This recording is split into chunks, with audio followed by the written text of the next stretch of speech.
Space science അദ്ദേഹം പറഞ്ഞു. ശരി, വി നാരായണന്റെ കാര്യം. വി നാരായണൻ സാറിന് തൊട്ട് മുമ്പിൽ ഒരു മലയാളി തന്നെ, ഒരു V Somanathan sir ISRO chairman ആയിരുന്നു. സ്പേസ് സയൻസിന് ഇപ്പൊ കുട്ടികൾക്ക് ഇഷ്ടം ഇപ്പോൾ കൂടി വരികയാണ്. Foreign language,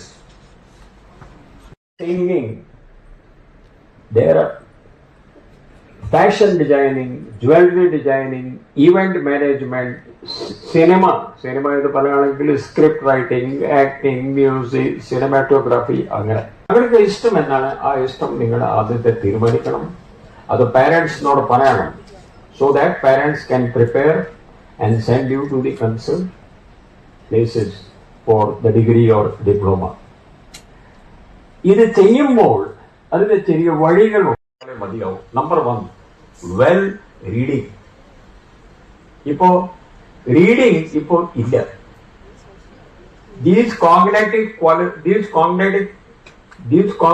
qualities are now reducing. 100% ഈ സാക്ഷരതയുള്ള ഈ സംസ്ഥാനത്തിലും ഇത് വളരെ കുറഞ്ഞു വരികയാണ്. We don't read anymore. താങ്കളുടെ ആ സബ്ജക്റ്റിന്റെ 4 പുസ്തകങ്ങളല്ലാതെ താങ്കളും കുട്ടികളുടെ മാഗസീനോ ന്യൂസ് പേപ്പറോ TV വാച്ചിങ്ങോ നമ്മളൊന്നും ചെയ്യുന്നില്ല. അത് നിങ്ങൾ കൂട്ടണം. You should develop a habit of going to your school or college library every day. അവിടെ ഇരിക്കണം. ഇത് ചെയ്താൽ മാത്രമേ താങ്കൾക്ക് പുതിയ ഒരു ജനറൽ നോളേജ് താങ്കൾക്ക് നന്നായിട്ട് ഉണ്ടാക്കാൻ പറ്റുള്ളൂ. ജനറൽ നോളേജ് ഏത് പരീക്ഷ ആയാലും ഇന്ത്യ രാജ്യത്തിൽ ജനറൽ നോളേജിന്റെ ഒരു പേപ്പർ നിർബന്ധമായിട്ടുണ്ടാവും. So you can prepare your competition exam which you are going to hold.